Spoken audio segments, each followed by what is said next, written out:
Di Surabaya, sebuah kota yang dikenal dengan semangat arek-arek Surabaya yang keras dan penuh kehidupan, pernah tersimpan sebuah rahasia yang membuat siapapun yang mendengarnya akan bergidik.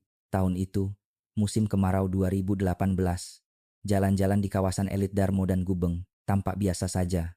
Mobil-mobil mewah lalu lalang, restoran berkelas penuh dengan tawa orang-orang berduit dan aroma kopi mahal tercium dari kafe-kafe modern. Namun di balik gemerlap itu, ada bisikan gelap yang hanya dibicarakan di meja makan tertutup, ditemani segelas anggur merah dan cahaya lampu gantung kristal. Bisikan itu menyebut tentang sebuah ramuan misterius, eliksir keabadian. Konon, hanya setetes dari cairan hitam itu bisa membuat tubuh segar kembali, kulit lebih kencang, dan rasa sakit lenyap seolah-olah waktu mundur beberapa tahun. Harganya mencapai ratusan juta rupiah untuk satu botol kecil, dan anehnya semakin mahal semakin banyak yang menginginkannya. Para pengusaha tua, pejabat tinggi, bahkan istri-istri orang kaya yang takut menua rela membayar apapun demi sebotol ramuan itu. Bagi mereka, uang bukanlah masalah. Yang menakutkan hanyalah waktu dan ramuan ini, seakan menjanjikan jalan pintas untuk melawannya. Malam demi malam, di restoran-restoran elit Surabaya, eliksir itu menjadi topik rahasia.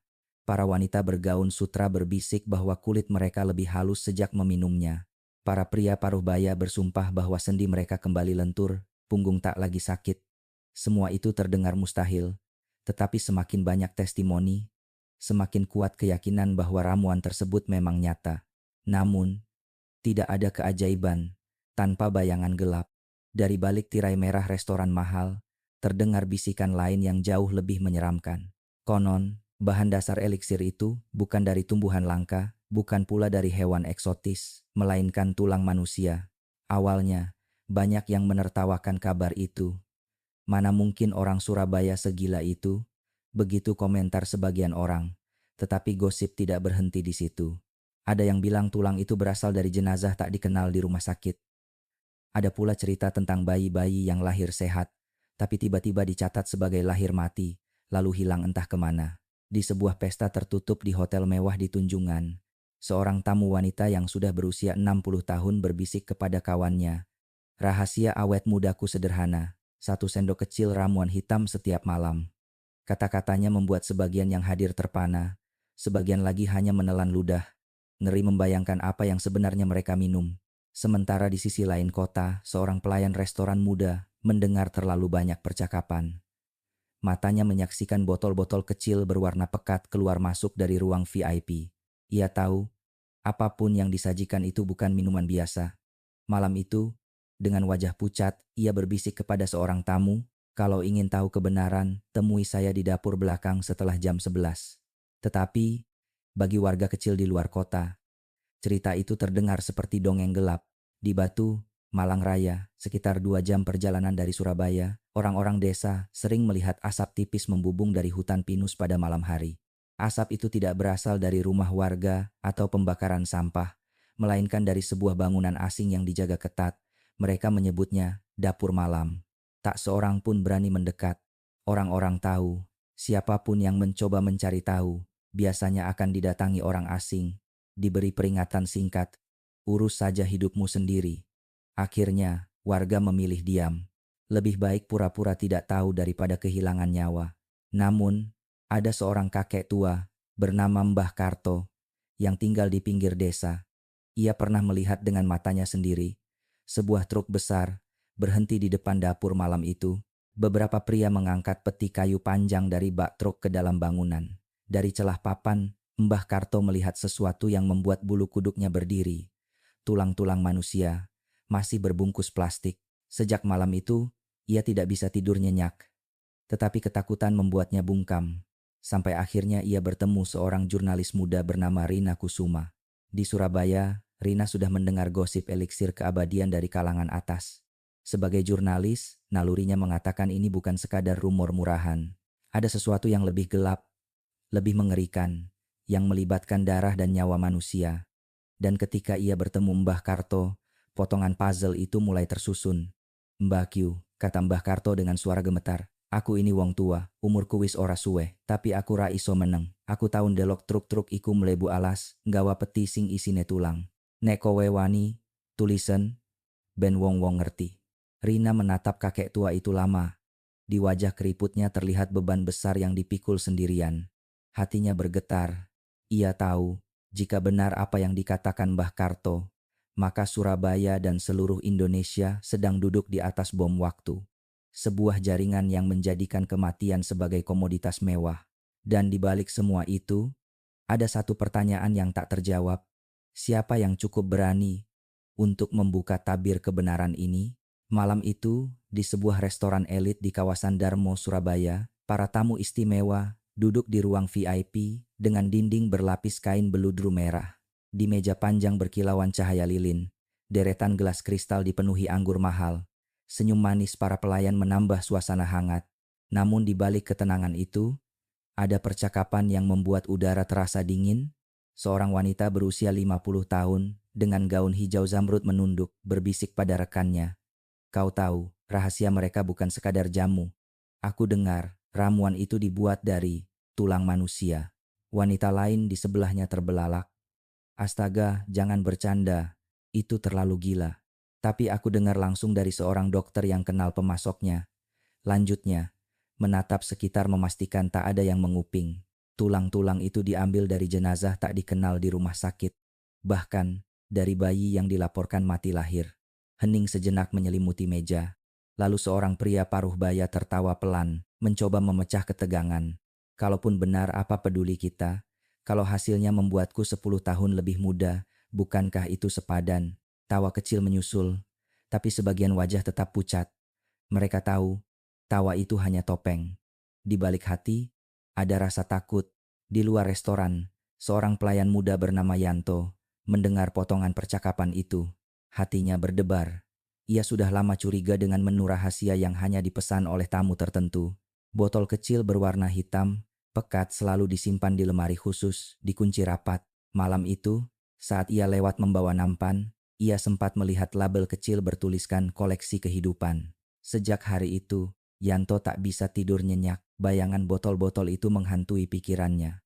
Apalagi ia pernah melihat seorang pria berjas hitam datang membawa koper, masuk ke dapur belakang, lalu keluar tanpa sepatah kata. Seolah ada dunia lain yang berjalan di balik restoran itu, dunia yang kotor dan berbahaya. Sementara itu, di desa kecil Batu, Malang, cerita lain beredar. Seorang ibu muda bernama Lastri kehilangan bayinya setelah melahirkan di puskesmas. Bidan yang menanganinya, Sri Wahyuni, dengan suara bergetar mengatakan bahwa bayinya lahir mati. Namun Lastri yakin ia mendengar tangisan bayinya sebentar sebelum dibawa pergi. Aku dengar dia nangis, Bu Bidan, katanya dengan mata berkaca-kaca. Tapi kenapa kau bilang mati? Sri Wahyuni hanya menunduk, matanya berkaca-kaca, tapi tidak menjawab. Malam itu ia menangis di rumahnya. Ia tahu bayi itu lahir hidup, tapi ia dipaksa menandatangani laporan resmi bahwa bayi meninggal. Beberapa orang asing datang membawa peti kecil, lalu bayi itu dibawa pergi. Hati Sri Wahyuni hancur. Sejak itu, setiap malam ia gelisah, seolah bayangan bayi-bayi yang hilang memanggil namanya. Akhirnya, dengan tangan gemetar, ia menulis surat anonim. Di Batu ada dapur malam. Mereka ambil tulang manusia, bahkan bayi yang dicatat mati. Tolong, kalau masih ada yang berani, ungkaplah. Surat itu ia kirim diam-diam, berharap ada seseorang yang cukup kuat untuk bertindak. Kabar itu akhirnya sampai ke meja Inspektur Hendra Wijaya di Polda Jatim. Hendra membaca berulang kali. Kata-kata sederhana, ditulis dengan tangan gemetar, tapi terasa jujur. Ia merasakan firasat buruk. Sebagai penyidik kriminal, ia sudah sering mendapat laporan palsu, namun kali ini berbeda. Ada rasa sakit, ada ketakutan, ada keputusasaan dalam tulisan itu. Sementara di Surabaya, Rina Kusuma semakin gelisah. Ia sudah mendengar gosip tentang eliksir dari kalangan atas, dan kini surat anonim itu menguatkan firasatnya. Rina menghubungi sahabat lamanya, Maya Putri, seorang pakar keamanan siber. Aku butuh bantuanmu, kata Rina saat bertemu Maya di sebuah kafe kecil di Tunjungan. Ada sindikat besar yang menjual ramuan dari manusia. Aku tahu kedengarannya gila, tapi aku punya sumber. Maya menatap layar laptopnya, mengetik cepat. Aku bisa coba telusuri jejak digital mereka. Kalau benar ada transaksi besar, pasti ada catatan. Mereka mungkin bisa sembunyikan wajah, tapi tidak bisa menghapus jejak uang. Rina mengangguk. Aku juga akan menyamar masuk ke salah satu restoran elit itu. Kalau benar ada menu rahasia, aku harus melihat dengan mata kepalaku sendiri. Hari-hari berikutnya, Surabaya seakan berjalan seperti biasa. Mobil-mobil mewah tetap parkir di depan restoran. Pesta tetap berlangsung, gelas-gelas anggur tetap berkilau. Tapi di balik semua itu, rahasia semakin berat. Rumor bahwa ramuan itu berasal dari tulang manusia kini bukan sekadar bisikan, melainkan semakin sering terdengar di telinga orang-orang yang berani membayar mahal.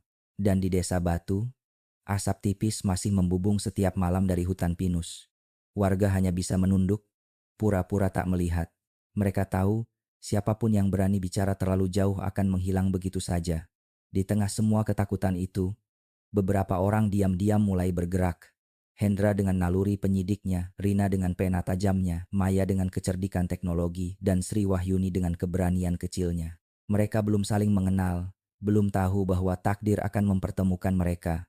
Namun satu hal pasti, bisikan rahasia tentang tulang manusia sudah keluar dari bayangan. Dan sekali ia keluar, ia tak bisa lagi dibungkam. Di dataran tinggi Batu, Malang Raya, udara malam terasa dingin menusuk. Dari kejauhan, kebun apel dan stroberi tampak indah diterangi cahaya bulan. Suara jangkrik dan aliran sungai kecil biasanya menjadi musik alam yang menenangkan warga desa. Namun sejak beberapa tahun terakhir, ada sesuatu yang mengusik ketenangan itu. Setiap malam, dari balik hutan pinus yang rimbun, asap tipis naik ke langit. Bukan asap dapur rumah warga, bukan pula pembakaran sampah. Orang-orang desa menyebutnya asap dapur malam. Asap itu muncul teratur, selalu setelah jam 9 malam, lalu lenyap menjelang subuh. Wes, ojo tako akeh-akeh, sing penting uripmu slamet. Begitu nasihat para orang tua jika ada anak muda yang penasaran. Warga tahu, bangunan besar di balik hutan pinus itu bukan sekadar gudang. Itu adalah milik Pak Bowo Santosa, lelaki berusia 50-an yang dulunya hanya pedagang jamu keliling. Beberapa orang tua masih ingat, dulu Pak Bowo sering berkeliling kampung menjajakan ramuan herbal dengan suara lantang. Ia hidup sederhana, memakai sepeda motor tua, sering numpang minum di warung. Namun, entah bagaimana, dalam beberapa tahun terakhir hidupnya berubah drastis. Rumahnya kini bertingkat 3 dengan pagar tinggi. Mobil-mobil mewah keluar masuk halaman. Uang seakan mengalir tanpa henti. Orang-orang berbisik, kekayaan itu datang dari dapur malam. Bangunan besar itu dijaga ketat oleh pria-pria asing. Mereka tidak pernah menyapa warga, hanya menatap dengan dingin. Sesekali truk-truk berukuran besar datang pada malam hari, masuk melalui gerbang besi, lalu hilang di dalam. Tak seorang pun berani mendekat. Namun, ada beberapa warga yang pernah merasakan ketakutan lebih nyata. Seorang pemuda desa bernama Wanto, karena penasaran, pernah diam-diam mencoba mendekati dapur malam itu. Baru beberapa langkah masuk ke jalan setapak, ia dihentikan oleh 2 pria berbadan besar. Salah satunya menatap tajam, lalu berkata dengan suara rendah namun penuh ancaman. Kalau kamu masih sayang keluargamu, jangan pernah datang ke sini lagi. Sejak itu, Wanto tidak pernah lagi berani mendekati hutan. Bahkan ia pindah merantau ke kota. Ketakutan itu menular ke seluruh desa. Lebih baik pura-pura tidak tahu. Lebih baik menunduk dan menjalani hidup apa adanya. Tapi Mbah Karto, kakek tua yang tinggal di pinggiran desa, punya cerita berbeda. Suatu malam, saat ia mencari kayu bakar di dekat hutan, ia melihat sebuah truk berhenti di depan dapur malam. Dari balik pepohonan, ia menyaksikan beberapa orang menurunkan peti kayu panjang. Rasa penasaran mengalahkan ketakutannya. Ia mendekat sedikit. Dari celah papan peti yang terbuka, ia melihat tulang-tulang manusia masih berbalut plastik. Sejak malam itu, Mbah Karto tidak bisa tidur nyenyak. Ia merasa bersalah karena tidak berani bersuara. Tapi bagaimana mungkin seorang kakek renta melawan kekuatan sebesar itu?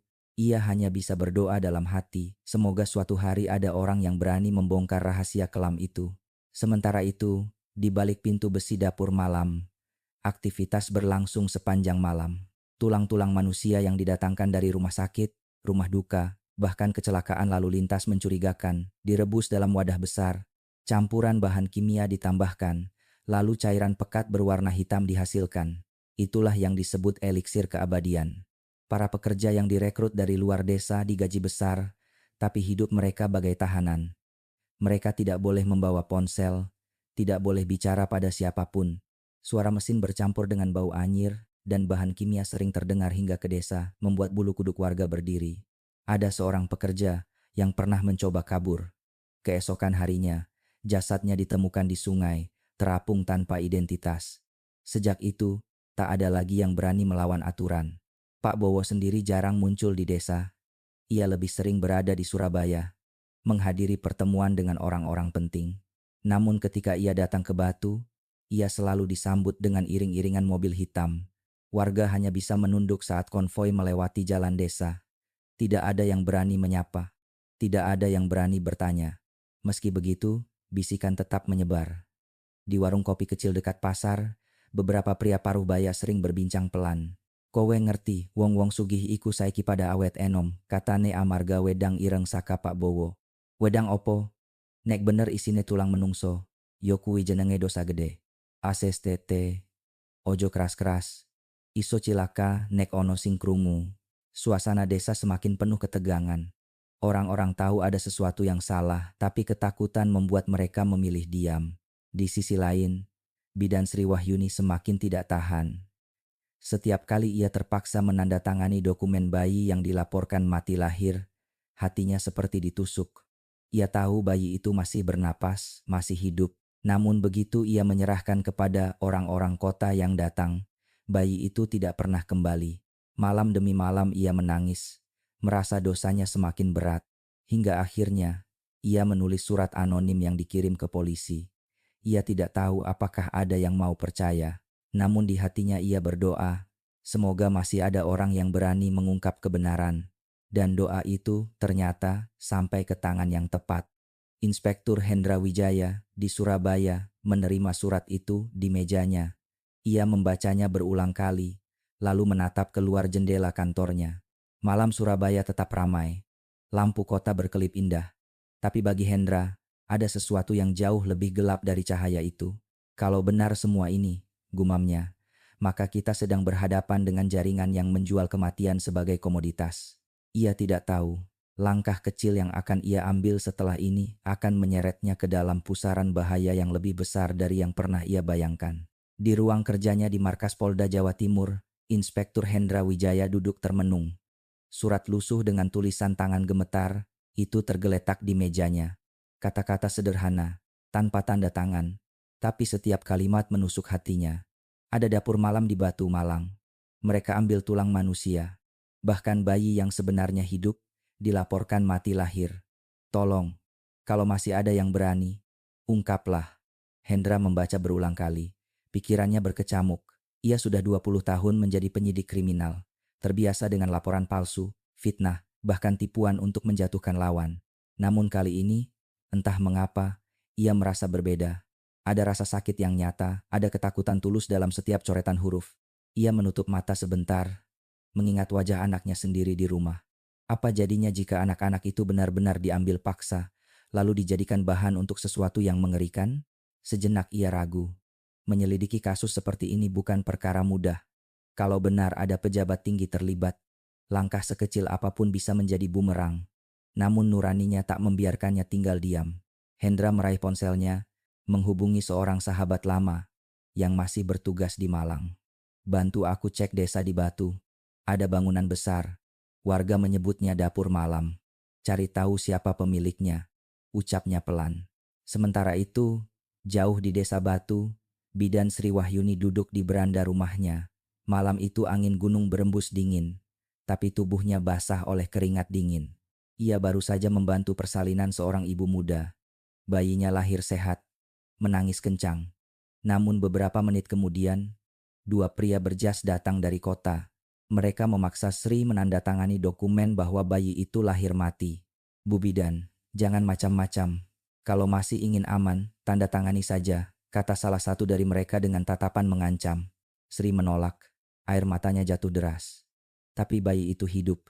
Kalian tidak punya hati. Pria itu mendekat, berbisik di telinganya. Kalau kau menolak, kau yang akan hilang malam ini. Dengan tangan gemetar, Sri akhirnya menandatangani dokumen. Ia merasa seakan baru saja menjual jiwanya. Bayi itu dibawa pergi dalam sebuah kotak kecil. Ibu muda yang baru melahirkan menangis histeris, sementara Sri hanya bisa menunduk, menahan rasa bersalah yang membakar hatinya. Malam itu, ia duduk sendiri di beranda, menatap kosong ke arah gunung. Ya Allah, ampuni aku. Sampai kapan aku harus menanggung dosa ini? Ia tidak tahu bahwa surat yang ditulisnya diam-diam sudah sampai ke tangan orang yang tepat. Beberapa hari kemudian, Hendra mendapat laporan dari sahabatnya di Malang. Benar, Hendra. Ada bangunan besar di hutan pinus, dijaga ketat, milik seorang pria bernama Bowo Santosa. Dulunya pedagang jamu, sekarang kaya raya. Nama itu membuat Hendra teringat. Ia pernah mendengar nama Bowo dalam obrolan pejabat yang ditangkap karena korupsi. Ada gosip bahwa Bowo punya banyak pelindung di pemerintahan pusat. Hendra meremas surat di tangannya. Semakin jelas, ini bukan kasus biasa. Di waktu yang sama, Rina Kusuma, jurnalis muda yang sedang menggali gosip eliksir keabadian di Surabaya, mendapat kabar dari seorang pelayan restoran. Mbah, hati-hati. Ramuan itu memang benar ada, tapi jangan pernah coba-coba terlalu dekat. Mereka punya mata di mana-mana, bisiknya dengan wajah pucat. Rina semakin yakin, rumor ini bukan sekadar cerita kosong. Ia menghubungi temannya, Maya Putri, pakar siber. Maya, tolong bantu aku. Aku butuh akses ke data restoran elit itu. Kalau benar ada transaksi rahasia, kita harus temukan buktinya. Maya mengangguk. Aku akan coba. Tapi kau juga harus hati-hati. Ini bukan sekadar bisnis gelap. Ini melibatkan orang besar. Sementara itu, Bidan Sri semakin tertekan. Bayangan bayi-bayi yang diambil paksa terus menghantui mimpinya. Ia takut pada ancaman orang-orang kota, tapi lebih takut lagi pada dosanya sendiri. Akhirnya, suatu malam ia memutuskan menemui Mbah Karto. Dengan suara bergetar ia berkata, "Mbah, aku tidak kuat lagi. Aku menandatangani banyak dokumen palsu. Bayi-bayi itu dibawa pergi. Aku rasa mereka tidak pernah kembali." Mbah Karto menatapnya lama. Matanya berkaca-kaca. "Aku ngerti, Nduk. Aku dewe tahu weruh truk nggawa peti isi tulang. Aku meneng wae. Merga wedi. Nanging nek awake dewe kabeh meneng. Kapan kebenaran bakal metu?" Kata-kata sederhana itu menusuk hati Sri.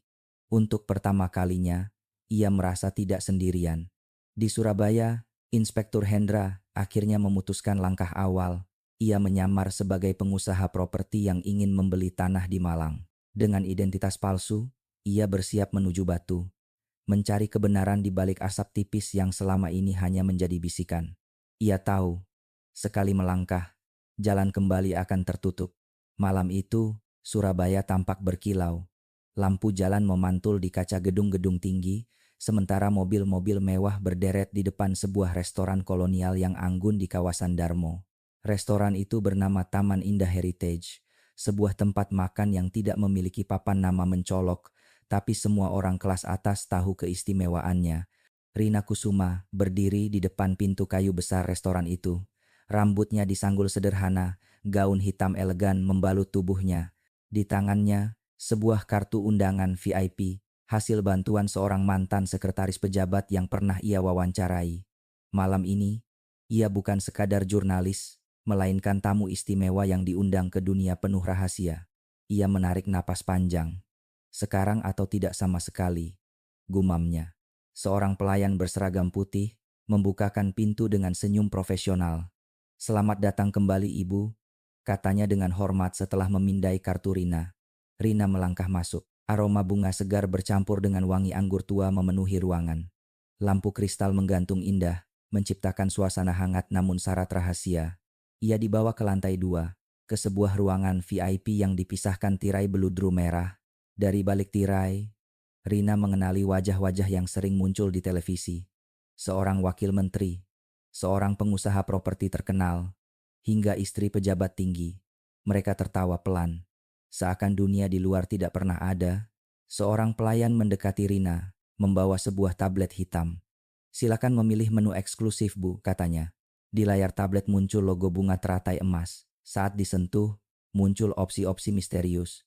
Eliksir keabadian, 95 juta, 10 gram. Darah pemuda, 40 juta per botol. Dan sebuah kategori mencurigakan bernama bahan segar spesial, harga sesuai berat. Jantung Rina berdegup kencang. Tangannya sedikit bergetar saat pura-pura membaca. Ia tersenyum tipis, lalu berkata, "Ah, saya lupa kacamata di mobil. Boleh saya lihat lebih dekat?" Pelayan itu menunduk sopan. "Tentu, Bu." Ia meninggalkan tablet sebentar untuk mengambil sesuatu. Begitu sendirian, Rina cepat-cepat mengeluarkan kamera mikro dari dompetnya.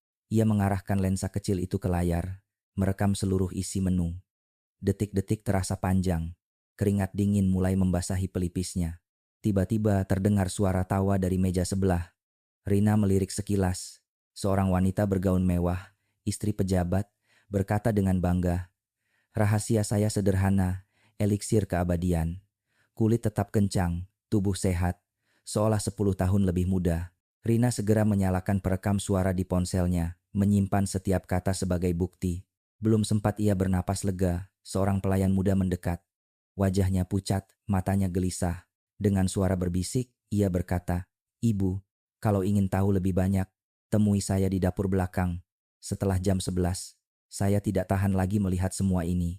Rina hampir terkejut, tapi ia hanya mengangguk pelan, pura-pura tetap tenang. Waktu berjalan lambat, jarum jam akhirnya menunjuk 11:05. Rina beralasan pergi ke toilet, lalu perlahan menuju dapur belakang. Di sana, pelayan muda itu sudah menunggunya. Tangannya gemetar sambil memegang sebuah amplop kecil. "Ini semua yang saya tahu," bisiknya. "Jangan pernah sebut nama saya. Mereka punya orang di mana-mana." Rina baru saja menyelipkan amplop itu ke dalam tasnya ketika suara langkah berat terdengar dari lorong. Seorang penjaga keamanan muncul.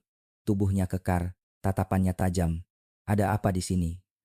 tanyanya curiga. Pelayan muda itu hampir tak bisa bicara. Rina cepat mengambil alih, tersenyum kecil. "Saya hanya minta tolong diantar air putih." Ternyata kami nyasar ke dapur. Penjaga itu menatap lama, matanya seakan menembus Rina, lalu ia mendengus, mengibaskan tangan. "Kembali ke meja Anda." Dengan lutut gemetar, Rina berjalan kembali ke ruang VIP. Di dalam tasnya, amplop kecil itu terasa berat bukan karena isinya, melainkan karena rahasia besar yang disembunyikan di baliknya. Malam itu, saat meninggalkan restoran, langkah Rina terasa ringan sekaligus berat. Ringan karena ia berhasil membawa pulang bukti. Berat karena ia tahu dirinya kini telah membuka pintu menuju dunia gelap yang berbahaya. Di apartemennya, ia membuka amplop itu. Di dalamnya ada beberapa lembar catatan, daftar transaksi, nama kode, nomor rekening luar negeri. Matanya membesar. "Ya Tuhan," bisiknya. Ia langsung menghubungi Maya Putri. "Aku punya sesuatu, data ini bisa jadi kunci." Maya yang mendengar dari seberang terdiam lama. "Rina, kau harus hati-hati. Kalau mereka tahu kau punya data itu, nyawamu taruhannya." Rina menutup ponselnya, menatap keluar jendela. Lampu-lampu kota Surabaya berkilau indah, tapi di matanya, cahaya itu tampak seperti tirai tipis yang menutupi kegelapan mengerikan di baliknya. Malam itu, ia tahu satu hal. Ia tidak bisa mundur lagi. Laboratorium kecil di pinggiran Surabaya itu tampak sederhana dari luar, hanya sebuah rumah 2 lantai dengan cat pudar. Namun di dalamnya, berderet alat-alat modern yang berkilau di bawah cahaya neon. Dokter Aditya Nugraha, seorang ahli forensik DNA, sedang mengenakan sarung tangan lateks ketika Inspektur Hendra dan Rina Kusuma datang membawa sebuah wadah kecil bersegel. "Ini sampel yang aku dapat dari batu," kata Hendra pelan, meletakkan wadah itu di atas meja. "Kalau benar dugaan kita, ini akan jadi bukti pertama." Aditya menatap wadah berisi cairan hitam pekat itu. Bau anyir samar langsung menusuk hidung, bercampur dengan aroma kimia yang menyengat. Ia mengernyit, baunya saja sudah cukup aneh. Tapi mari kita lihat lebih dalam. Ia mengambil pipet, mengekstraksi sedikit cairan, lalu memasukkannya ke tabung kecil. Mesin analisis DNA mulai berdengung. Layar komputer menampilkan barisan kode genetik yang panjang. Rina berdiri di belakangnya, jantungnya berdegup kencang. Tangannya tak sadar meremas tas kecil yang masih menyimpan amplop bukti dari restoran elit. Hendra menatap layar tanpa berkedip. Ia sudah biasa menghadapi kasus pembunuhan, narkoba, dan perdagangan organ. Tapi kali ini, ada firasat buruk yang tak bisa ia abaikan. Beberapa jam kemudian, mesin berhenti berdengung. Aditya menghela napas panjang, lalu menoleh ke arah mereka. Wajahnya tegang. "Kalian harus lihat ini." Di layar, hasil analisis terpampang jelas. Cairan ini mengandung DNA manusia. tidak hanya satu, melainkan campuran dari banyak individu. Rina menutup mulutnya dengan tangan. Ya Tuhan. Aditya melanjutkan dengan suara berat. Ada DNA orang dewasa, tapi juga jelas ada DNA anak-anak, bahkan bayi baru lahir. Ruangan hening. Hanya suara kipas komputer yang terdengar. Hendra mengepalkan tangannya. Jadi, semua rumor itu benar. Aditya mengangguk perlahan. Bukan hanya itu. Aku juga menemukan residu zat kimia pengawet. Bahkan ada tanda-tanda manipulasi genetik. Ini bukan sekadar ramuan tradisional. Mereka menggunakan teknologi biologi modern untuk memberi efek tertentu. Efek apa? Tanya Hendra. Suaranya rendah namun penuh tekanan. Aditya menunjuk grafik di layar. Senyawa ini bisa memberi sensasi, seolah tubuh lebih segar, lebih kuat. Tapi sebenarnya, itu hanya ilusi kimia. Dalam jangka panjang, tubuh pengguna bisa rusak parah. Organ melemah, sel-sel normal rusak. Mereka menjual racun, menyamar sebagai obat ajaib. Rina menunduk, air matanya menetes. Berarti, setiap orang yang meminumnya, mereka tidak tahu sedang membunuh diri mereka sendiri. Hendra menghela napas berat. Dan bayi-bayi itu, mereka dijadikan bahan baku. Aditya mengetuk-ngetuk meja dengan jarinya. Wajahnya gelap. Kalian sadarkan, kalau informasi ini keluar, banyak nyawa terancam. Sindikat sebesar ini pasti punya pelindung kuat. Mereka tidak akan tinggal diam. Rina mengeluarkan amplop yang ia dapat dari pelayan muda restoran. Ini catatan transaksi internal. Ada nomor rekening luar negeri. Kalau kita padukan dengan hasil analisismu, Adi, kita punya bukti kuat. Aditya membuka lembaran kertas itu, matanya menyipit. Ini bukan sekadar catatan biasa. Kode-kode ini mirip dengan pola transaksi cuci uang internasional. Aku bisa coba lacak jalurnya. Hendra mengangguk. Bagus. Tapi kita harus hati-hati. Mereka pasti sudah tahu ada orang yang mengendus bisnis ini. Saat itu, telepon rumah laboratorium berdering. Aditya melirik ke arah telepon. Wajahnya sedikit tegang. Tidak banyak orang tahu nomor ini. Gumamnya. Ia mengangkat gagang telepon. Suara berat dari seberang terdengar samar. Hanya beberapa kata singkat. Berhenti, atau kalian akan hilang. Klik. Sambungan terputus. Rina menegang, wajahnya pucat. Mereka tahu. Hendra berdiri cepat, matanya menyapu sekeliling laboratorium. Mulai sekarang, kita tidak bisa lagi menganggap ini sekadar investigasi kecil. Mereka sudah memperhatikan kita. Aditya melepaskan sarung tangannya, menatap kedua sahabat barunya itu. Kalau kalian ingin terus maju, aku ikut. Aku tidak bisa diam melihat ilmu pengetahuan dipakai untuk kejahatan seperti ini. Rina mengusap air matanya, lalu mengangguk. Kalau kita berhenti sekarang, bayi-bayi itu, mereka akan hilang tanpa jejak. Aku tidak akan mundur. Hendra menatap keduanya. Ada rasa takut, tapi juga tekad yang membara. Baik, mulai sekarang, kita bertiga satu tim. Kita akan bongkar semua, dari Batu sampai Surabaya. Bahkan kalau jejaknya menembus luar negeri. Malam semakin larut. Di luar jendela laboratorium, Surabaya masih berkilau dengan lampu-lampunya. Tapi bagi 3 orang di dalam ruangan itu, cahaya kota hanya menutupi kegelapan yang jauh lebih pekat. Mereka tahu, perjalanan baru saja dimulai. Udara malam di Batu terasa dingin menusuk tulang. Kabut tipis turun dari lereng gunung, menyelimuti jalan sempit yang dipenuhi hutan pinus. Di tengah keheningan itu, sebuah mobil hitam berhenti di depan bangunan tua menyerupai gudang besar. Dari luar tampak biasa, tapi dijaga beberapa pria bersenjata yang berdiri kaku di pintu. Di dalam mobil, Inspektur Hendra Wijaya menarik napas panjang. Malam ini ia bukan seorang polisi, dengan jas mahal pinjaman, cincin emas besar di jari, dan koper berisi uang palsu. Hanya beberapa lembar asli di atasnya. Ia menyamar sebagai pengusaha properti dari Surabaya yang ingin mencari investasi khusus. Pintu mobil dibuka. Seorang pria berwajah keras dengan bekas luka panjang di pipi kiri keluar dari gudang. Dialah Pak Bowo Santosa, orang yang dikenal warga sebagai pemilik dapur malam. Dulunya pedagang jamu keliling, kini kaya raya. Rumahnya megah, mobil mewah keluar masuk setiap hari. Tapi semua orang tahu kekayaannya datang dari sesuatu yang tidak wajar.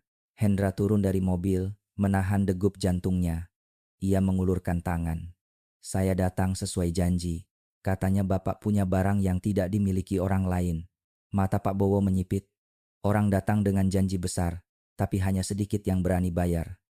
Suaranya dingin, penuh curiga. Hendra membuka koper, memperlihatkan tumpukan uang. Saya tidak main-main, yang saya butuhkan hanya kualitas. Kalau bagus, saya akan kembali dengan kontrak lebih besar. Pak Bowo menatap lama, lalu memberi isyarat pada salah satu penjaganya. Pria itu masuk ke dalam. Beberapa menit kemudian kembali membawa sebuah wadah kecil bersegel. Ia menyerahkannya kepada Pak Bowo, yang kemudian membuka tutupnya sedikit. Di dalamnya cairan hitam pekat berkilau samar di bawah cahaya lampu temaram. Inilah yang mereka sebut eliksir keabadian, ujar Pak Bowo pelan, hampir berbisik. 1 sendok kecil bisa membuatmu merasa muda kembali. Tapi tidak semua orang pantas mencobanya. Bau anyir bercampur zat kimia langsung menyergap hidung Hendra. Perutnya mual, tapi ia menahan ekspresi jijik. Ia pura-pura penasaran, menggenggam wadah itu dengan tenang.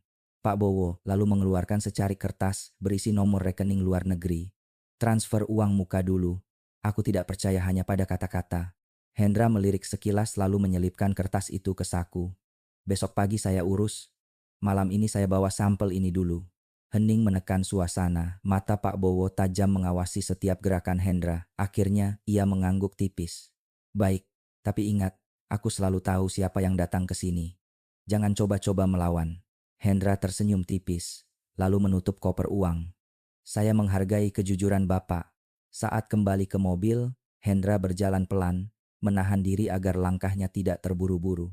Begitu melewati truk pengangkut barang yang terparkir di samping gudang, ia berpura-pura mengikat tali sepatu. Dengan gerakan cepat dan tenang, ia menempelkan sebuah alat pelacak kecil berbentuk baut ke bagian bawah truk. Alat itu terhubung ke satelit, memungkinkan ia melacak kemanapun truk itu pergi. Hendra masuk ke mobilnya, menyalakan mesin. Tubuhnya baru terasa gemetar ketika mobil meluncur menjauh dari gudang. 1 langkah selesai. Sekarang giliran Aditya, gumamnya. Di kejauhan, hutan pinus masih diselimuti kabut. Tapi bagi Hendra, malam itu lebih gelap dari biasanya. Ia tahu, ia baru saja masuk terlalu jauh ke dalam dunia yang kelam. Beberapa jam kemudian, di laboratorium kecil Surabaya, Dr. Aditya Nugraha menerima sampel itu dengan hati-hati. Kalau benar dugaan kita, ini akan jadi bukti pertama, katanya serius. Rina yang duduk di pojok ruangan menatap Hendra cemas. Bagaimana kalau mereka mencurigaimu? Hendra meneguk kopi dingin, wajahnya masih tegang. Aku hanya bisa berharap penyamaran ini cukup meyakinkan. Tapi cepat atau lambat mereka akan tahu ada sesuatu yang salah. Aditya mulai bekerja. Mesin analisis DNA kembali berdengung, menelan cairan hitam itu ke dalam tabung-tabung kecil. Rina menahan napas, mengingat kembali wajah pelayan muda di restoran yang memberinya amplop. Semua petunjuk kini mulai terhubung. Restoran elit, dapur malam, hingga transaksi luar negeri. Beberapa jam kemudian, hasil analisis keluar. Aditya menatap layar komputer dengan wajah serius. Kalian harus lihat ini. Hendra dan Rina mendekat. Di layar, jelas terpampang rangkaian kode genetik manusia. Tidak hanya orang dewasa, kata Aditya. Suaranya berat, tapi juga DNA bayi. Rina menutup mulutnya, tubuhnya bergetar. Jadi, benar-benar dari manusia. Hendra mengepalkan tinju. Pak Bowo bukan sekadar pedagang ramuan gelap. Ia bagian dari jaringan besar dengan dukungan orang-orang berpengetahuan tinggi. Aditya mengangguk. Kita harus tahu siapa yang melindunginya. Kalau tidak, semua ini hanya akan hilang seperti debu. Rina mengeluarkan amplop dari tasnya. Mungkin jawabannya ada di sini. Catatan transaksi ini bisa menjadi kunci. Malam semakin larut. Namun di laboratorium kecil itu, mereka bertiga tahu satu hal. Permainan ini jauh lebih berbahaya daripada yang mereka bayangkan.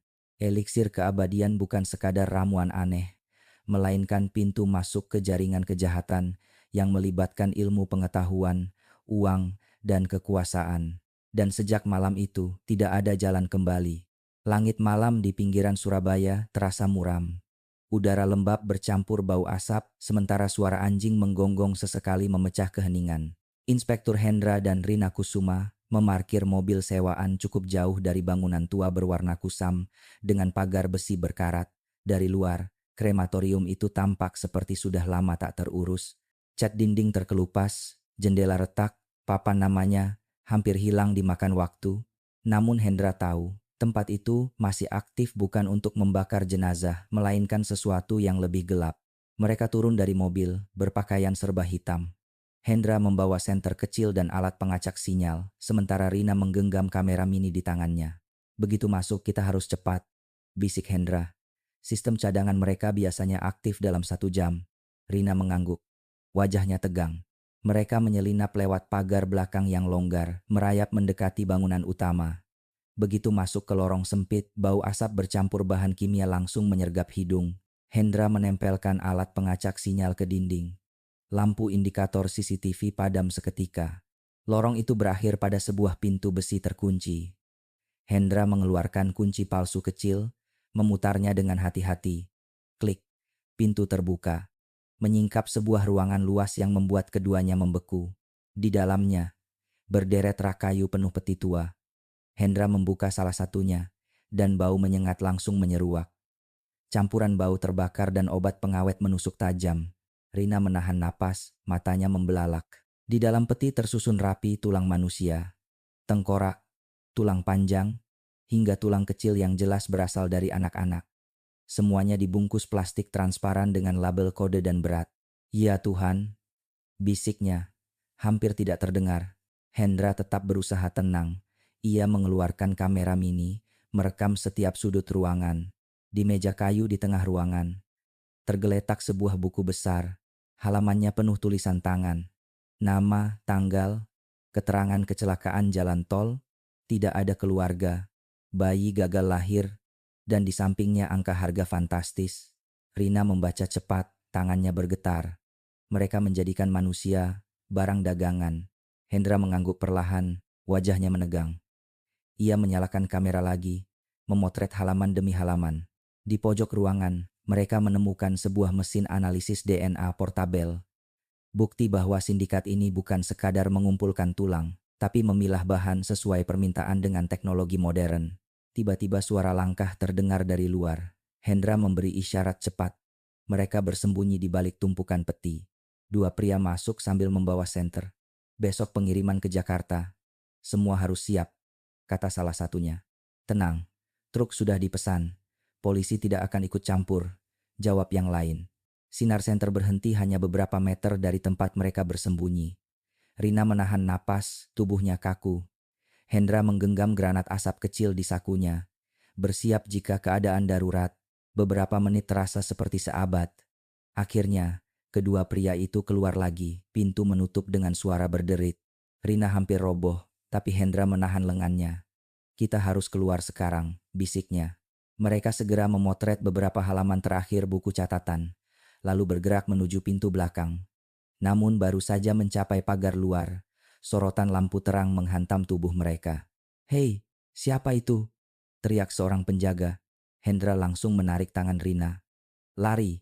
Mereka berlari menembus semak belukar. Suara langkah kaki mengejar, disertai teriakan. Peluru menghantam batang pohon pinus di dekat mereka. Serpihan kayu berterbangan.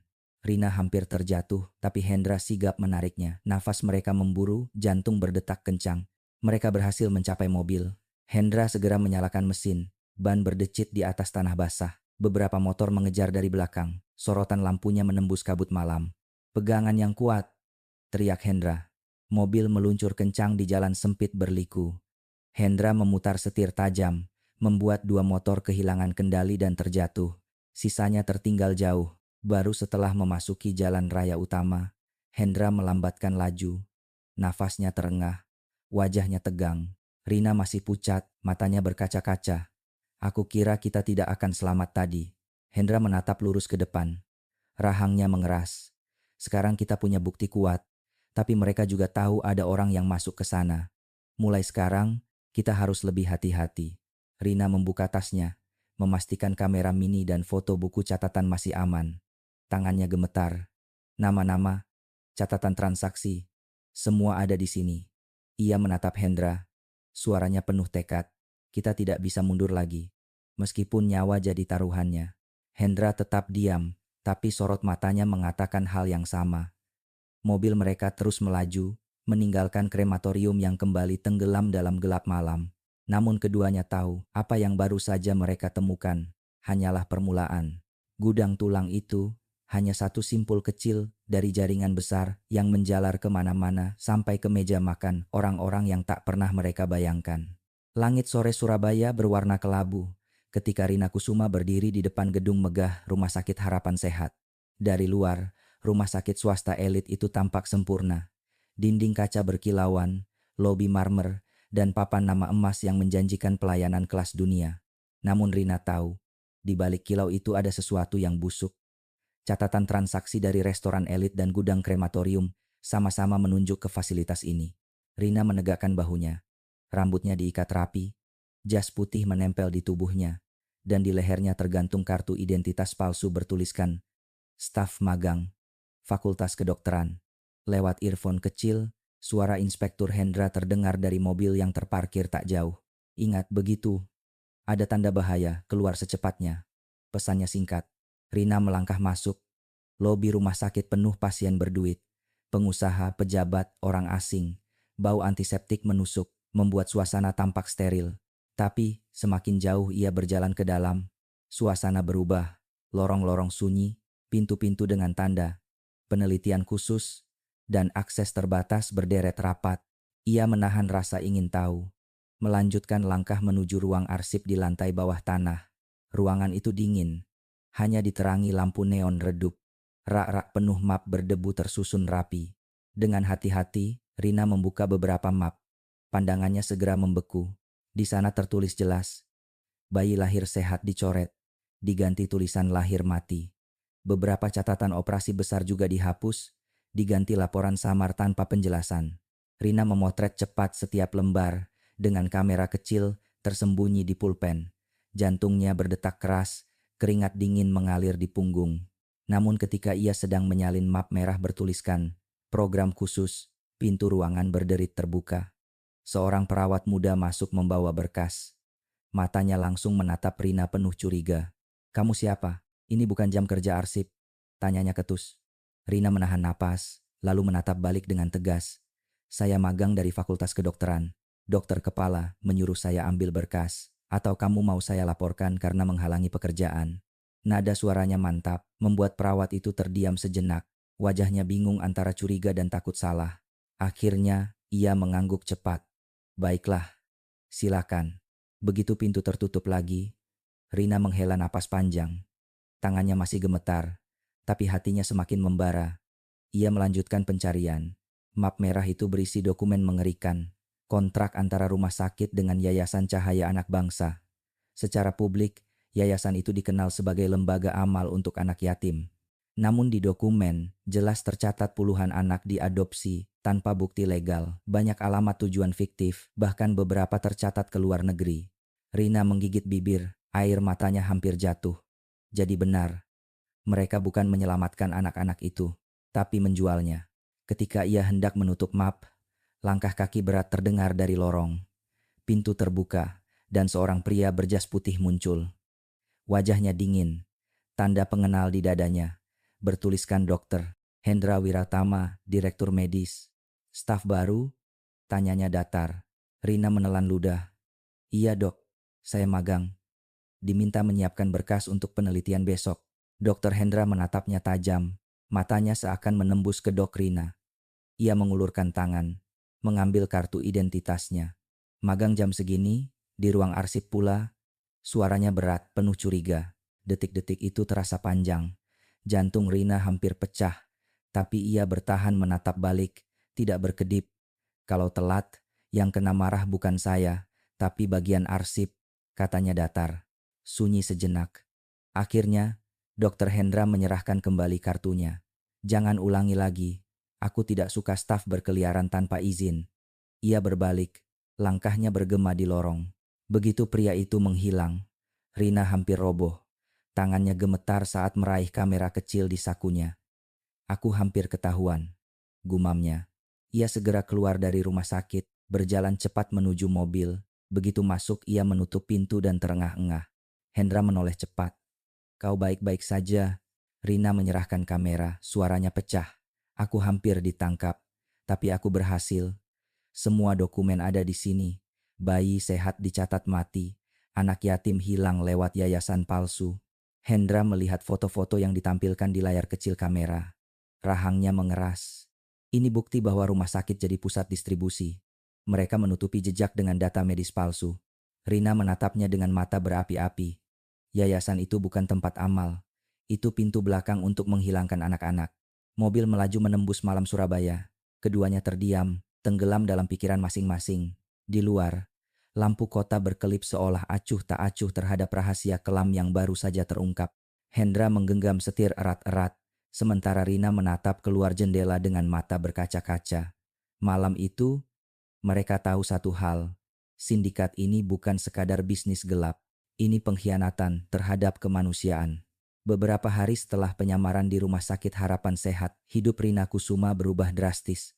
Ia mulai merasakan bayangan yang selalu menempel kemanapun ia pergi. Saat pulang dari kantor, sebuah motor tanpa plat mengikuti dari kejauhan. Di minimarket dekat rumahnya, seorang pria asing berdiri lama, menatap tajam tanpa berkata apa-apa. Bahkan telepon genggamnya beberapa kali berdering dari nomor tak dikenal, hanya berisi suara napas berat. Awalnya Rina mencoba mengabaikan, tapi lama-lama ketegangan itu menggerogoti pikirannya. Ia tahu, sindikat yang mereka hadapi bukan kelompok biasa. Mereka punya jaringan luas, uang tak terbatas, dan tangan-tangan di pemerintahan. Suatu malam, ketika ia baru selesai rapat dengan Hendra di sebuah kafe kecil Surabaya, ketegangan itu mencapai puncak. Lorong menuju parkiran gelap, hanya diterangi lampu redup di sudut. Rina berjalan cepat sambil merapatkan tas ke tubuh. Hembusan angin membawa aroma lembab dari selokan. Tiba-tiba dua pria bertubuh besar muncul dari bayangan. Menghadang jalannya. Non, sebaiknya berhenti sekarang. Suara salah satu terdengar serak. Kalau tidak, keluarga Anda yang menanggung akibat. Darah Rina berdesir. Kakinya kaku, tapi ia mencoba menahan gemetar.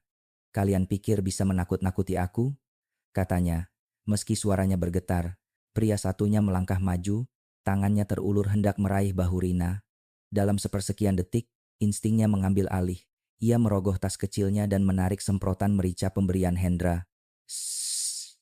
Hih. Cairan menyengat menyembur tepat ke wajah pria itu. Teriakan melengking pecah membuat pria satunya terkejut. Rina tidak membuang waktu. Ia berlari sekuat tenaga menuju mobilnya. Jantungnya berdetak kencang, napasnya tersengal. Tangannya bergetar saat menyalakan mesin, tapi begitu roda berputar dan mobil meluncur keluar dari parkiran, ia merasa sedikit lega. Namun rasa takut segera berganti dengan amarah. Air matanya menetes, tapi sorot matanya menyala. Kalau mereka kira aku akan mundur, mereka salah besar. Keesokan harinya, Rina menceritakan kejadian itu pada Hendra. Wajah Hendra menegang mendengarnya. Kau sudah masuk terlalu dalam, katanya serius. Tapi kalau kita berhenti, siapa yang akan melindungi bayi-bayi itu? Siapa yang akan mencari anak-anak yatim itu? Jawab Rina, matanya berkilat. Hendra menatapnya lama, lalu menghela napas berat. Ia tahu keberanian Rina bukan sekadar nekat. Ada luka dan rasa bersalah yang mendorongnya. Rasa bersalah karena terlalu banyak membiarkan kejahatan ini berlangsung tanpa suara. Sementara itu, di laboratorium kecilnya, Dr. Bagus Wibowo meneliti dokumen yang Rina bawa dari rumah sakit. Malam-malam ia habiskan mencocokkan data medis dengan hasil DNA dari sampel ramuan hitam. Ketika menemukan kecocokan, wajahnya berubah serius. Ia segera menghubungi Hendra dan Rina lewat saluran aman. Hasilnya jelas, kata Bagus. Dokumen pasien bayi yang dicatat lahir mati cocok dengan fragmen DNA dalam ramuan. Rumah sakit tidak hanya memalsukan data, tapi memasok bahan manusia secara sistematis. Hening menyelimuti sambungan telepon. Rina menggenggam tangannya erat. Jadi benar, mereka menjual nyawa anak-anak itu. Bagus melanjutkan dengan suara berat. Ada hal lebih besar. Di beberapa catatan aku temukan istilah program regenerasi. Dari deskripsinya, mereka sedang meneliti sel punca bayi baru lahir untuk membuat cairan yang bisa meregenerasi jaringan tubuh. Kalau berhasil, ini bukan sekadar ramuan. Mereka sedang mencari cara memperpanjang hidup permanen. Rina merinding. Keabadian. Dengan harga nyawa bayi-bayi tak berdosa. Benar, jawab Bagus. Dan penelitian semacam ini butuh dana besar serta dukungan pejabat berkuasa. Hendra yang sejak tadi diam akhirnya berkata mantap. Kita sudah punya potongan puzzle, krematorium, rumah sakit, yayasan, dan program regenerasi. Tapi kita belum tahu siapa otak utamanya. Malam itu, Rina duduk sendirian di balkon apartemennya. Lampu kota Surabaya berkelip indah, tapi bagi Rina cahaya itu terasa seperti tirai yang menutupi rahasia kelam. Ia sadar, sejak ancaman di parkiran, ia bukan hanya seorang jurnalis. Ia telah menjadi target. Di dalam, Hendra berjaga, matanya tajam mengawasi setiap bayangan yang lewat di jalan. Ia tahu bahaya semakin dekat. Sementara di laboratoriumnya, Bagus menatap hasil analisisnya. Sadar bahwa data yang ia pegang bisa mengguncang negeri. 3 orang dari latar belakang berbeda kini terikat dalam satu perjuangan. Mereka menghadapi sindikat yang bersembunyi di balik jas putih dokter, papan yayasan amal, dan gedung pemerintahan. Dan bayangan yang mengepung mereka semakin pekat, siap menelan siapa saja yang berani mengungkapnya. Beberapa hari setelah kejadian mencekam itu, Inspektur Hendra Prasetya menerima informasi dari seorang rekan lama di kepolisian. Nama Yayasan Cahaya Nusantara muncul lagi. Suara di seberang telepon bergetar. Kali ini terkait daftar anak yatim yang tiba-tiba dipindahkan ke luar negeri. Tidak ada catatan hukum, tidak ada dokumen sah, hanya jejak internal yayasan. Hendra menatap kertas catatan itu dengan wajah serius. Satu persatu nama anak muncul, belasan anak dari Bekasi, Semarang, hingga Sidoarjo tercatat sudah diadopsi, tapi tak ada keluarga yang bisa ditemui. Rina yang duduk di sampingnya, ikut membaca daftar itu. Matanya berhenti pada beberapa foto. Ia menggigit bibir, wajahnya menegang. Aku kenal beberapa wajah ini. Mereka pernah muncul dalam liputanku tahun lalu tentang panti asuhan. Bagaimana mungkin sekarang mereka hilang begitu saja? Malam itu, mereka menyusun rencana. Untuk menembus yayasan, mereka harus menyamar. Hendra akan berpura-pura sebagai seorang pengusaha properti, Rina sebagai istrinya. Mereka akan datang dengan alasan ingin mengadopsi anak. Bagus, dari laboratorium, menyiapkan peralatan kecil. Kamera tersembunyi berbentuk pena, dan alat perekam suara mungil yang bisa diselipkan di saku jas. Berhati-hati, kata Bagus sambil menyerahkan perangkat. Jangan lupa, yayasan ini terlihat suci di luar, tapi di dalamnya bisa jadi neraka. Siang harinya, mereka tiba di kantor pusat Yayasan Cahaya Nusantara yang berdiri megah di kawasan Kuningan, Jakarta. Bangunannya tinggi, dengan lobi marmer mengkilap, lampu kristal, dan logo matahari keemasan yang terpampang anggun di dinding. Dari luar, segalanya tampak penuh kepedulian dan kebaikan. Namun Hendra tahu, cahaya terang kadang menutupi kegelapan terdalam. Seorang resepsionis muda menyambut dengan senyum ramah. Selamat siang Bapak Ibu, apa yang bisa kami bantu? Kami datang untuk mencari informasi tentang adopsi, jawab Hendra tenang. Oh tentu, silakan isi formulir ini, ucap resepsionis sambil menyerahkan berkas. Hendra mengisi cepat, matanya menangkap detail yang aneh. Formulir itu tidak menuntut verifikasi hukum yang ketat, malah ada kolom ganjil, riwayat kesehatan yang diinginkan calon anak. Hendra menahan amarah, lalu tersenyum palsu, sambil menyerahkan kembali. Mereka diarahkan ke ruang tunggu dengan kaca besar menghadap taman dalam. Dari sana terlihat belasan anak sedang bermain. Anak-anak itu tertawa polos, berlari di bawah sinar matahari, seolah dunia mereka penuh kebahagiaan. Padahal kenyataannya, mereka tidak tahu bahwa sebagian dari mereka bisa hilang dalam semalam. Rina menatap lama, lalu menunduk. Air matanya menggenang. Kalau aku lebih cepat menulis tentang ini, mungkin beberapa dari mereka tidak akan hilang. Suaranya pelan, penuh penyesalan. Hendra menoleh padanya. Tatapannya lembut tapi tegas. Jangan salahkan dirimu. Justru karena kau menulis, kita sampai sejauh ini. Kita belum terlambat. Seorang staf muda kemudian datang membawa minuman. Hendra memanfaatkan kesempatan itu. Proses adopsi biasanya lama kan? Tapi saya dengar di sini bisa lebih cepat. Staf itu tersenyum tipis. Kalau ada donasi tambahan, yayasan bisa mempercepat proses. Bahkan kami bisa mencarikan anak dengan riwayat medis sesuai permintaan. Semua demi kebaikan calon orang tua. Rina menahan diri agar tidak meledak. Kata-kata itu terdengar manis, tapi maknanya busuk. Anak-anak diperlakukan seperti barang pesanan. Oh begitu, Hendra berpura-pura tertarik. Menarik sekali. Saya ingin tahu lebih lanjut. Tak lama kemudian, seorang pria paruh baya masuk. Setelan rapi, parfum mahal, senyum lebar. Saya Darmawan, pengurus yayasan. Senang sekali bertemu dengan calon orang tua yang peduli. Mereka berjabat tangan. Darmawan berbicara dengan nada tenang, penuh keramahan. Namun di balik itu, Hendra bisa merasakan aura seorang pedagang licik. Proses adopsi bisa dipercepat kalau ada dukungan tambahan untuk yayasan. Donasi membuat kami mampu menjangkau lebih banyak anak, ucapnya sambil tersenyum manis. Rina hanya tersenyum tipis. Dalam hatinya, ia muak. Kata-kata manis itu hanyalah topeng bagi perdagangan manusia. Setelah pertemuan selesai, mereka meninggalkan gedung dengan hati berat. Begitu masuk ke mobil, Rina menutup wajah dengan kedua tangannya. Hendra, aku melihat anak-anak di taman itu. Bagaimana kalau besok mereka sudah tidak ada lagi? Suaranya pecah, bukan hanya marah, tapi juga putus asa. Hendra menyalakan mesin, matanya menatap lurus. Suaranya rendah tapi mantap. Kita punya bukti, percakapan, formulir, dan keterangan staf. Kita akan bongkar ini. Mereka tidak akan hilang sia-sia. Malam itu, mereka bertemu Bagus di laboratorium kecilnya. Bagus menelaah semua yang mereka bawa.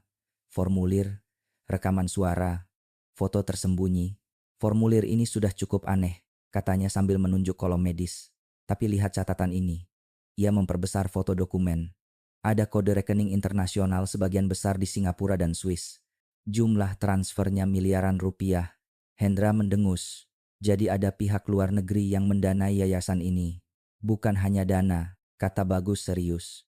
Dari istilah di catatan, mereka menyebut regenerasi tahap 2. Itu artinya penelitian ini sudah lintas negara. Ada laboratorium luar negeri terlibat. Rina mengepalkan tangan. Itu berarti anak-anak ini bukan benar-benar diadopsi. Mereka dikirim ke luar negeri untuk percobaan. Ruangan hening. 3 orang itu saling menatap. Hendra akhirnya berkata, yayasan ini bukan sekadar pintu, tapi jalur utama. Dan di baliknya ada kekuatan asing. Kita baru saja menyentuh sisi luar dari monster internasional. Rina menatap lurus, matanya berapi-api. Kalau ada sedikit saja peluang untuk menyelamatkan mereka, aku tidak akan mundur. Beberapa hari setelah investigasi di Yayasan Cahaya Nusantara, Hendra menerima kabar dari seorang sopir truk tua yang pernah ia kenal saat bertugas di Jawa Tengah. Sopir itu datang dengan wajah pucat, matanya gelisah. "Pak, saya tidak bisa diam lagi," katanya lirih. "Setiap minggu ada truk berlogo bantuan kemanusiaan berangkat tengah malam menuju pelabuhan Tanjung Perak. Mereka bilang itu kiriman makanan. Tapi saya lihat sendiri ada anak kecil digiring masuk ke kontainer. Saya dengar tangisan mereka, Pak." Hendra menatapnya dalam-dalam. Suaranya tegas, tapi pelan. "Kau sadar kalau kau bicara begini, nyawamu bisa terancam." Sopir itu mengangguk, menelan ludah. "Saya tahu, tapi saya tidak bisa tidur setiap malam. Tolong, Pak, kalau Bapak bisa hentikan mereka, lakukanlah." Hendra memegang bahunya erat. "Terima kasih. Percayalah, kami akan bertindak." Malam itu, Rina dan Hendra mengikuti dari kejauhan. Sebuah truk putih dengan logo besar Humanitarian Aid melaju perlahan di jalan basah. Hujan tipis turun, lampu jalan memantul di genangan air. Rina menggenggam kamera kecil, matanya penuh gugup. Kalau memang ada anak-anak di dalam, ini bisa jadi bukti yang mengguncang negeri. Hendra tetap fokus di balik setir. Kita jaga jarak. Jangan sampai mereka sadar kita membuntuti. Truk itu memasuki area pelabuhan Tanjung Perak, Surabaya. Dari balik deretan kontainer kosong, mereka parkir mobil dan mengamati. Yang membuat mereka terkejut, truk itu mendapat perlakuan istimewa. Tanpa pemeriksaan, petugas pelabuhan melambaikan tangan, memberi jalan seolah sudah tahu isinya. Petugas ikut main. Bisik Rina, menahan amarah. Truk diarahkan ke gudang besar dengan tulisan Kargo Internasional Logistik. Suara mesin kren bergemuruh, kontainer diangkat satu persatu. Di tengah hiruk pikuk, samar-samar terdengar suara tangis anak. Rina terdiam, wajahnya memucat. Tangis itu nyata, menembus suara hujan dan mesin. Hendra menggertakkan gigi. Mereka benar-benar ada di dalam. Ia mengeluarkan kamera termal kecil dari tas. Layar menampilkan bayangan panas, tubuh-tubuh kecil bergerak gelisah di dalam kontainer.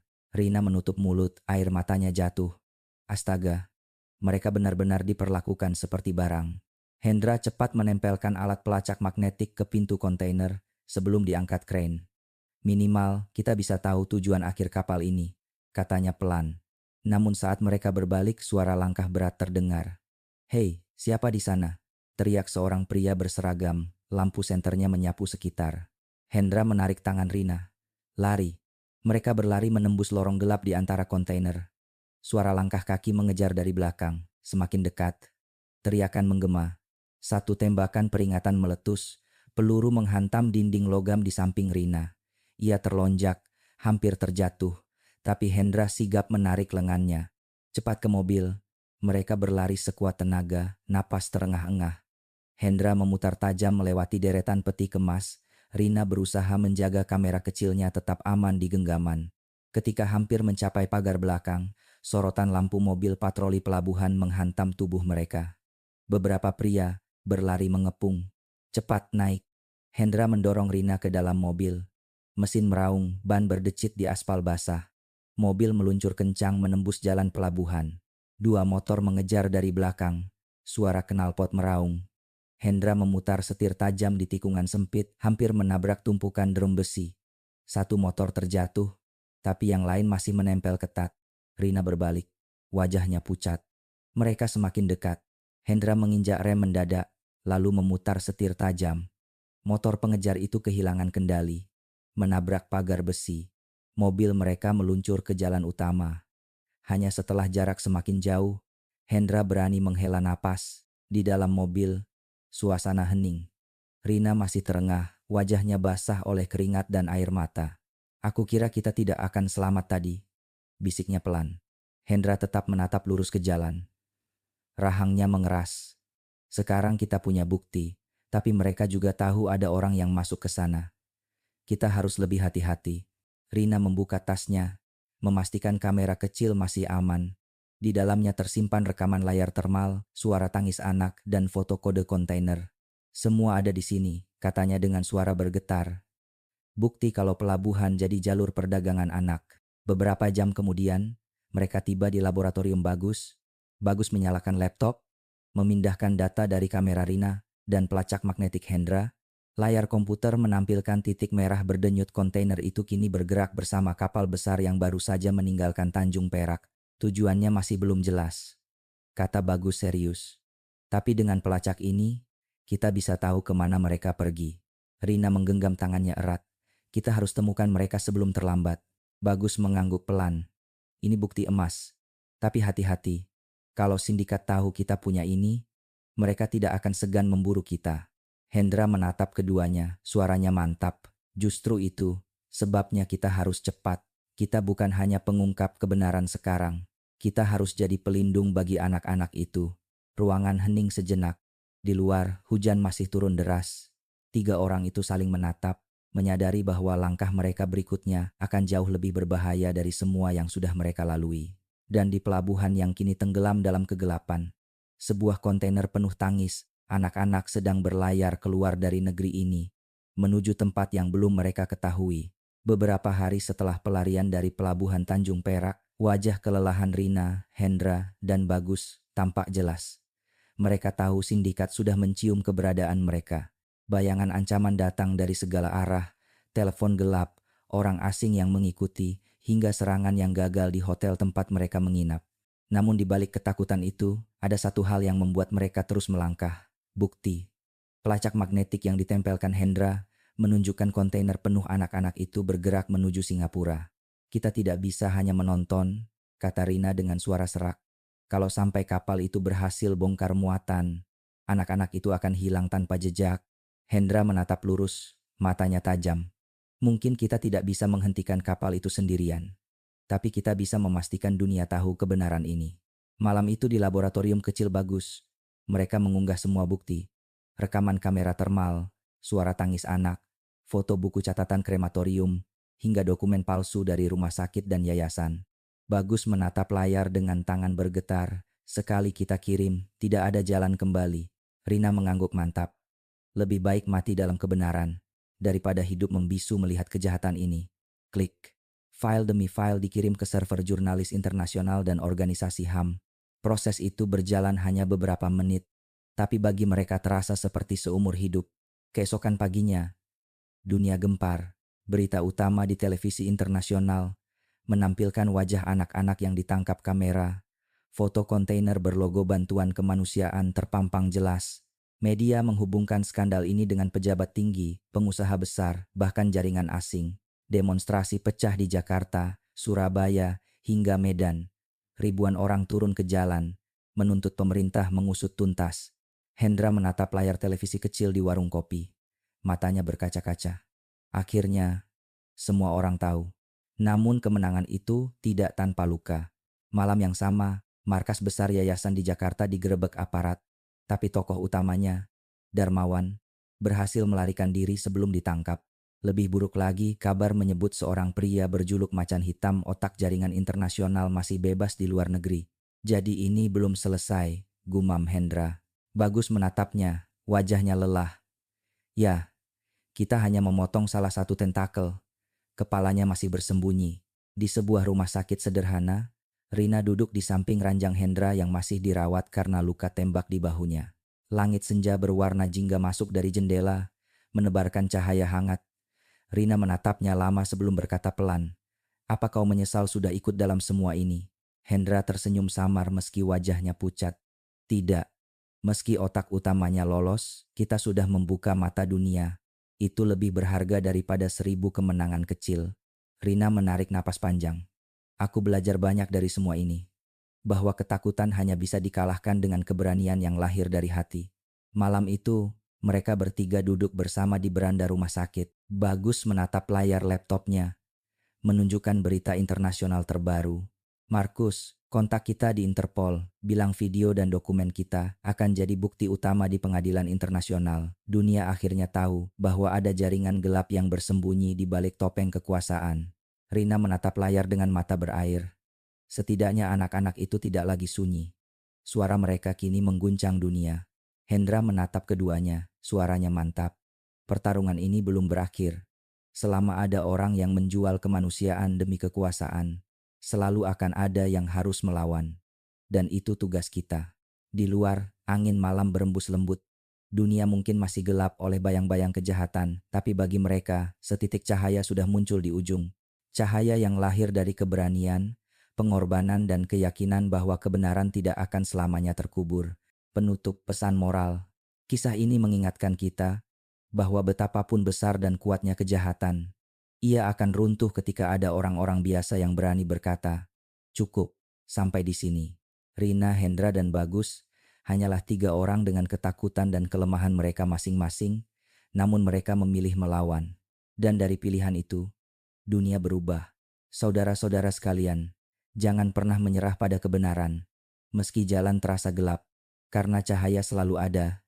Walau kecil, ia akan menuntun kita keluar dari kegelapan.